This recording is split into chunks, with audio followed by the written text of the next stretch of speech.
In a pretty shocking twist, 4.0 has just been tested by Ivacati. It's 4 in the morning and I've stayed up all night to get you some juicy details. Going through my first jump point was the big highlight, but there were loads of cool things among the server crashes. Because if you're not aware, these initial Ivacati tests are almost always a complete mess. This was pretty brutal in parts, but I'll leave most of the crashing out and get to the exciting stuff. The jump point, the best thing about this test. The whole experience was pretty stunning. CIG have done a great job. I had a silly grin on my face the whole way through. Visuals have gone up a few notches from what they showed us on ISC. And the audio is also fairly spectacular. The whole experience is very sci-fi. I first jumped from Pyro to Stanton, and you line up with your QT drive spooled, you get some HUD stuff and messages telling you that things are happening, and then you're pulled in. It's actually quite hard at the moment to get through the tunnel. Lots of people were struggling to get all the way through without falling and failing the jump and just being shot out into empty space. You have to strafe pretty consistently to avoid the stringy barrier things and follow the flow of the tunnel. The lighting in the tunnel matched Pyro's orange until about halfway through when it switched to Stanton's blue, and I think it was around here that you swap servers, because yes, this test had 4 servers in the shard. Only 100 players, but that number I would expect to just go up as things get more and more stable. So this was a server meshing test. It was a 4.0 version with server meshing. There were loads of server crashes and then recoveries. And interestingly, when I turned around to jump back to Pyro, I actually had a server crash in the middle of the tunnel. I think the Pyro server that I was joining had already crashed because it recovered within about 5 seconds and I was off again. It was quite impressive. There was a bug where you wouldn't actually slow down once you left the tunnel, and so I was shot off flying into Pyro, and again, plenty of bugs in this test. But overall, CIG have nailed the jumping experience in my opinion. It was another wow moment for me in a pretty crazy, long journey that has been my experience in Star Citizen. I'm pretty sure the process might get old at some point for players, but that first jump is pretty special. The spawning stations in Pyro had lots of issues, but I was able to at least get out of Obituary. They all seemed pretty similar to what we saw the last time we saw them in the Pyro playtest, but unless I missed this last time, I think we have a new ship dealer location in these stations, and it's pretty cool. The wild lines that people have been seeing in 3.24.2 were in full effect here, and it does make the game feel more alive. And there were plenty of issues with the elevators and just random sections of the station that didn't have oxygen, and I don't think that was by design.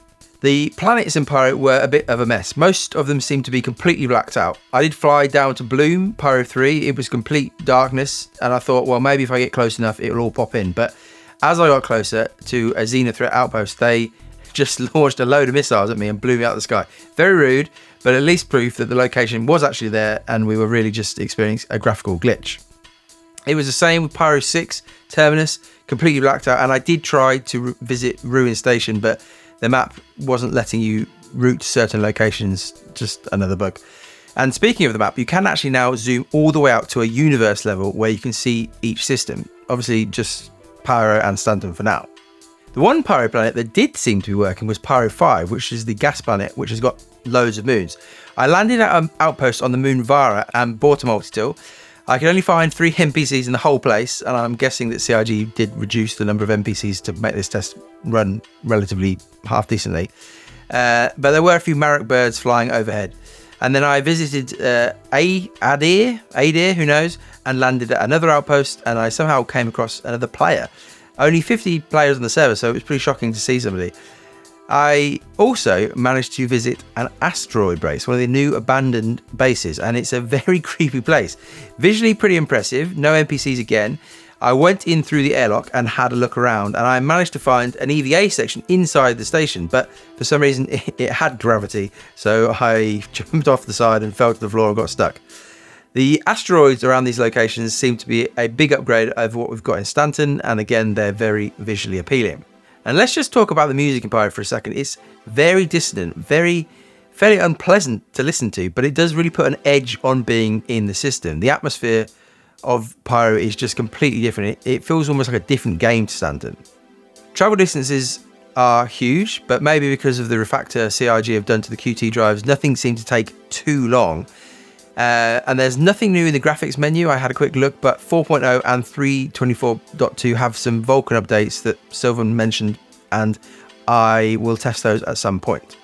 Overall, this was pretty fun. It's pretty bizarre to think that after all this time, I've just been playing 4.0. I mean, lots of stuff I didn't get to check out. I'm not sure if fire was in there at all. I don't think it was.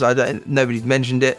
Engineering, I don't know. There were cows, the quasi-grazer things, they were in, according to reports in Evo.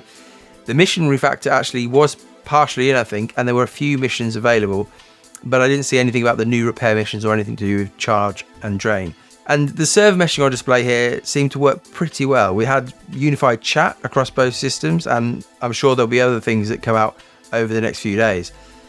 And I was absolutely shocked when news of this test dropped this afternoon. Even though I had said in a video a while back that CIG would want to get 4.0 in testing before CitizenCon, I'd really given up hope of that being a reality. So hats off to all the people working on this to make this happen. I bet it's been a huge effort, and obviously we know that people are working on Saturdays and Sundays to get stuff together, so thank you to everybody. And ultimately, this test will allow Chris Roberts to stand up on stage and say that 4.0 is in testing, and obviously only to Ivacati, and I don't know if we'll get another test this week, but that's a good thing for him to be able to get up and say that, and it's a good thing really for the game. This is probably a long way from going live, but this is a good first step.